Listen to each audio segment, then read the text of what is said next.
1 Samuel 4. And Samuel's words went out to all the people of Israel. The Philistines capture the ark. At that time, Israel was at war with the Philistines. The Israelite army was camped near Ebenezer, and the Philistines were at Aphek. The Philistines attacked and defeated the army of Israel, killing 4,000 men. After the battle was over, the troops retreated to their camp, and the elders of Israel asked, "Why did the Lord allow us to be defeated by the Philistines?" Then they said, "Let's bring the ark of the covenant of the Lord from Shiloh. If we carry it into battle with us, it will save us from our enemies." So they sent men to Shiloh to bring the ark of the covenant of the Lord of heaven's armies, who is enthroned between the cherubim. Hophni and Phinehas, the sons of Eli, were also there with the ark of the covenant of God. When all the Israelites saw the ark of the covenant of the Lord coming into the camp, their shout of joy was so loud it made the ground shake. "What's going on?" the Philistines asked.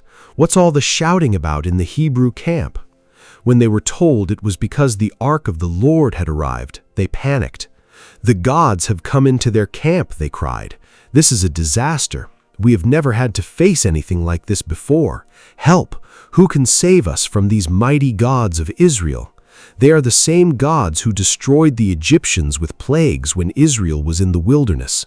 Fight as never before, Philistines. If you don't, we will become the Hebrews' slaves just as they have been ours. Stand up like men and fight."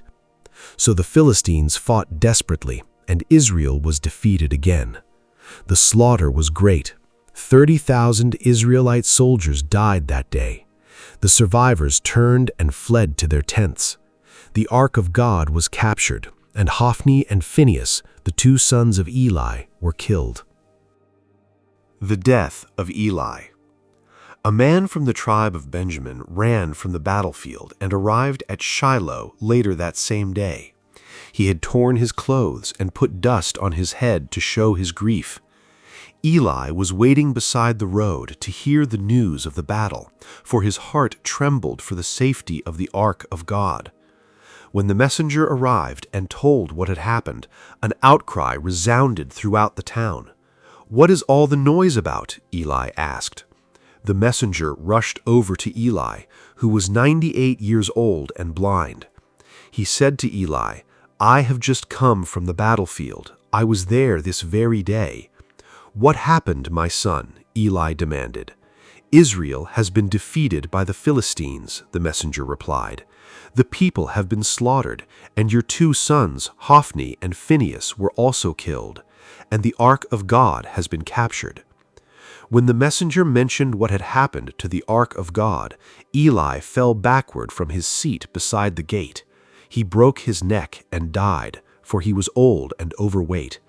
He had been Israel's judge for 40 years.